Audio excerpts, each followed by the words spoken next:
हे दोस्तों, आज मैं आपको बताऊंगा एक की रीजन क्यों कुछ ही लोग बहुत अमीर बन पाते हैं और क्यों ज्यादातर लोग गरीब या फिर मिडिल क्लास रह जाते हैं। रॉबर्ट नाम का एक लड़का था जिसके दो बाप थे। अब आप कुछ गलत मत समझिए, पहला उसका खुद का था पर दूसरा उसके दोस्त का बाप था जिसे वो अपना मुंह बोला बाप मानता था। पहले वाले ने पीएचडी की थी पर दूसरे ने कभी 8th भी पास नहीं की थी।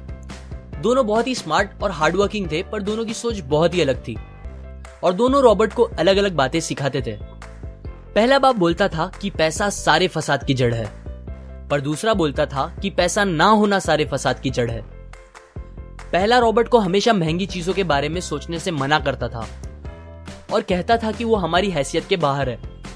दूसरा उसे कहता था कि वो सोचे और अलग अलग रास्ते ढूंढे जिससे वो सारी महंगी चीजें खरीद सके। ये करने से उसका दिमाग तेज होगा और नए आइडियाज भी मिलेंगे।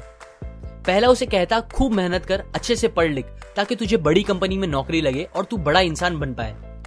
दूसरा कहता था तू खूब पढ़ मेहनत कर पर खुद की कंपनी खोल ताकि तू खूब सारी नौकरियां लोगों को दे पाए।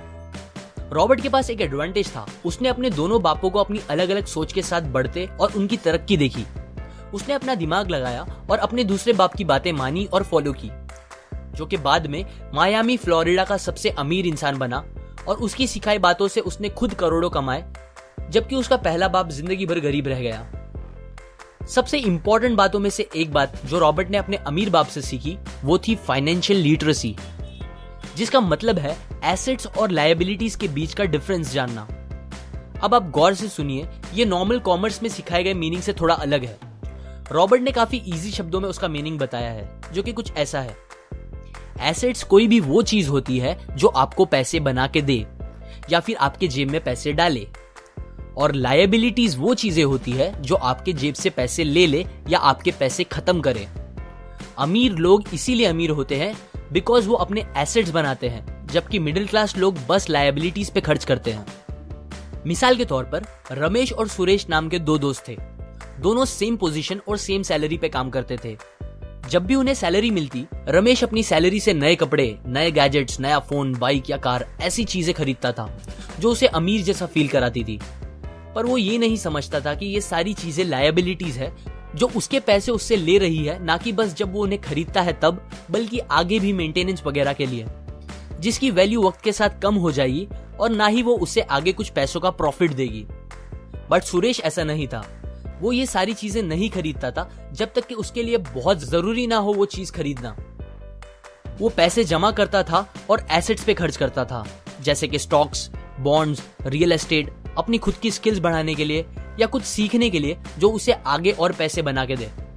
2 साल बाद सुरेश करोड़पति बन गया, जबकि रमेश वैसे का वैसा अपनी कम सैलरी को कोसता रह गया और कहता था कम सैलरी उसके मिडिल क्लास होने का रीजन है।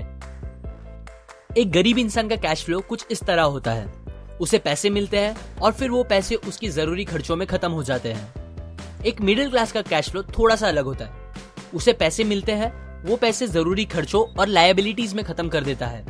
इसीलिए मिडिल क्लास और गरीब में ज्यादा फर्क नहीं है। मोस्टली मिडिल क्लास लोगों को लगता है उनका घर उनका एसेट है, पर ऐसा नहीं है। आपका घर आपको पैसे बना के नहीं देता अनलेस आप उसको भाड़े पे दो, जबकि अमीर लोगों का कैश फ्लो ऐसा होता है। उन्हें पैसे मिलते हैं, वो उस पैसों से अपने एसेट्स बनाते हैं पहले और फिर उससे बने पैसों से खर्चा करते हैं। इसीलिए वो अमीर होते जाते हैं क्योंकि उनके इनकम के सोर्स बढ़ते जाते हैं। अगर आपको अमीर बनना है तो ये बात याद रखिए अच्छे से। इस बात से फर्क नहीं पड़ता कि आप कितना कमा रहे हैं, बल्कि आप उन पैसों को कैसे और कहां खर्च कर रहे हैं, ये इंपॉर्टेंट है।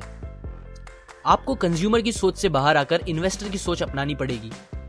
लोग कंप्लेन करते हैं उनकी खराब कंडीशन का रीजन उनकी कम सैलरी है और सैलरी बढ़ेगी तो वो आराम से रहेंगे, पर प्रॉब्लम ये है कि इनकम बढ़ने के बाद लोगों के खर्चे ज्यादा बढ़ जाते हैं, क्योंकि ज्यादा पैसे ज्यादा अच्छी चीजें खरीदने पे मजबूर करता है, जैसे कि एक बेहतर फोन, कार, घर, जो कि सब फिर से बस लायबिलिटीज है जो आपको कभी अमीर बनने नहीं देगी। ये बातें मैंने रॉबर्ट कियोसाकी की book rich dad poor dad से पढ़ी है, जो वो पहली बुक थी जिसने मेरी सोच चेंज की और बेहतर बनाई।